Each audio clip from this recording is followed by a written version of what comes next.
Ready mix Halim রান্নার সহজ ও perfect recipe আপনাদের সঙ্গে শেয়ার করছি। হ্যালো এভরিওয়ান, আসসালামু আলাইকুম। সবাই কেমন আছেন? আশা করি ভালো আছেন। এই হালিমটা খুব সহজেই কোনো ঝামেলা ছাড়াই বাসায় আপনারা তৈরি করে নিতে পারবেন। রেস্টুরেন্টের স্বাদকেও হার মানিয়ে দেবে বাসার তৈরি এই হালিম। এই প্যাকেটে 3টা প্যাকেট থাকবে, একটা চাল ডালের মিক্সড, একটা মশলার, একটা চাট মশলা। এই চাট মশলাটা সব ব্র্যান্ডের থাকে না, না থাকলে আপনারা আলাদা ইউজ করতে পারেন। চাল ডালের মিক্সড একটা বাটিতে ঢেলে নিচ্ছি। এর মধ্যে ফুটন্ত গরম পানি দিয়ে কিছু সময় ভিজিয়ে রাখতে হবে।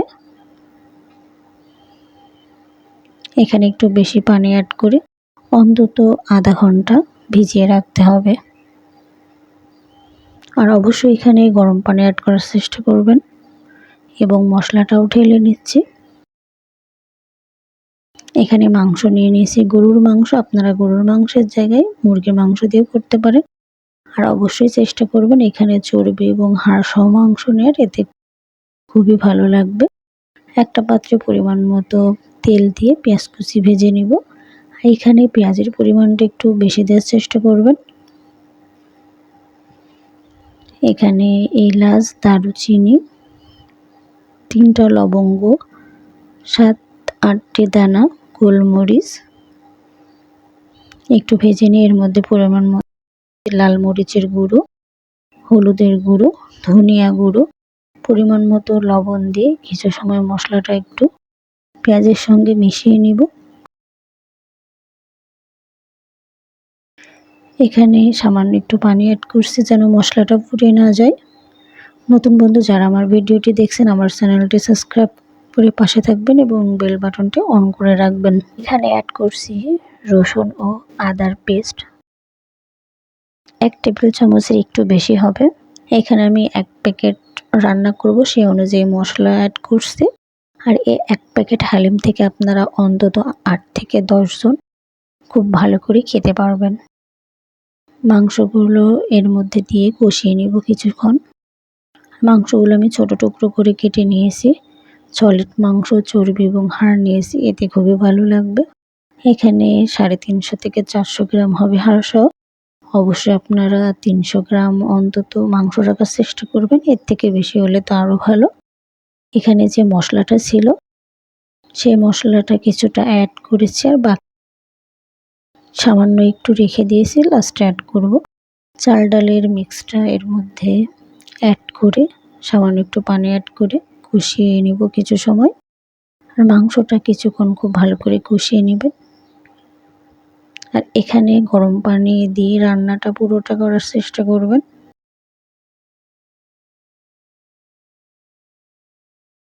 আমার তো বাইরের হালিম খাওয়ার রুচি হয় না। বাসার তৈরি যদি কেউ একবার এভাবে করে খান, তাহলে বাইরের খাবারের চিন্তা একবারে বাদ দিয়ে দেবেন, এতটা টেস্ট হয়। এখানে আরেকটু পানি অ্যাড করব। আর অবশ্যই চেষ্টা করবেন একটু বেশি সময় নিয়ে কষিয়ে কষিয়ে রান্না করার, এতে টেস্টটা দ্বিগুণ বেড়ে যাবে।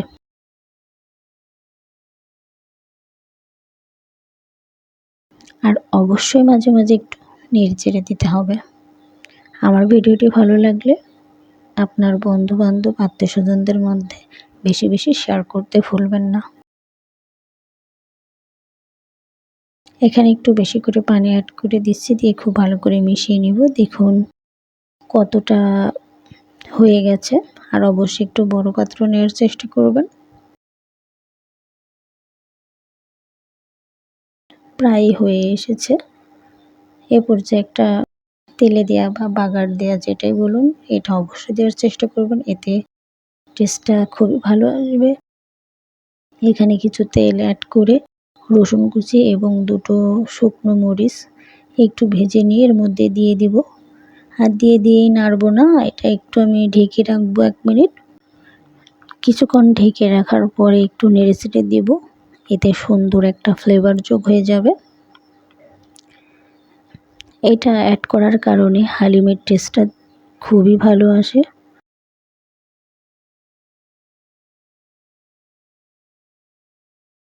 দেখুন অনেকটা ঘন হয়ে আসছে। এই পর্যায়ে যে মশলাটুকু রেখেছিলাম সেটা অ্যাড করে দিব। আর যে চাট মশলা ছিল সেই চাট মশলাটা কিন্তু আমি মাংস কষানোর সময় অ্যাড করেছি। আপনাদের প্যাকেটে যদি চাট মশলা না থাকে আপনারা বাড়তি করে একটু অ্যাড করে দেবেন, এতে খুবই ভালো লাগবে। তো নামিয়ে নিয়েছি।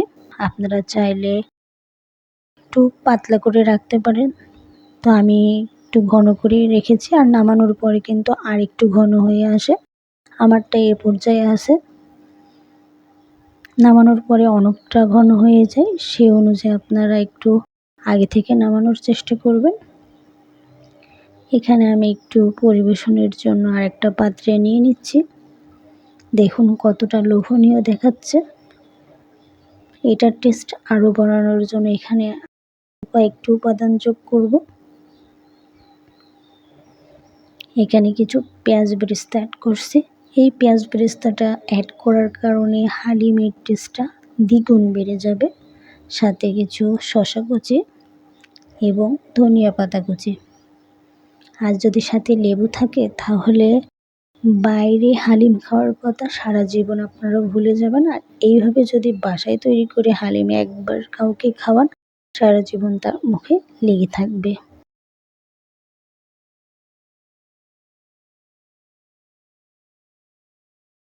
আজকের আমার এই সহজ পদ্ধতিতে হালিম রান্নার রেসিপি আপনাদের কাছে কেমন লাগলো অবশ্যই জানাবেন। দেখুন লেবু দিয়ে পরিবেশন করে নিয়েছি। এটার সঙ্গে আপনার সাদা পুরি, ডাল পুরি যে কোনোটা দিয়ে খুবই ভালো লাগে, আবার এমনিতেও ভালো লাগে।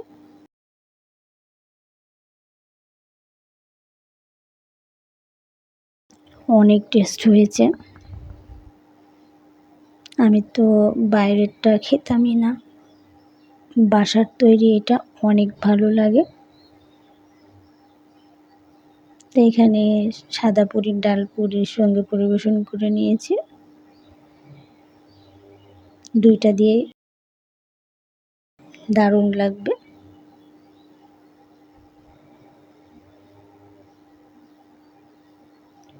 সবাই ভালো থাকবেন, সুস্থ থাকবেন। আর সহজ পদ্ধতিতে দারুণ স্বাদের এই হালিমটা বাসায় অবশ্যই ট্রাই করবেন। আমার এই পদ্ধতিতে হালিম বাসায় কেউ ট্রাই করলে অবশ্যই কমেন্টে জানিয়ে যাবেন কেমন লেগেছে। ভালো লাগলে আমার চ্যানেলটি সাবস্ক্রাইব করতে ভুলবেন না। আল্লাহ হাফেজ।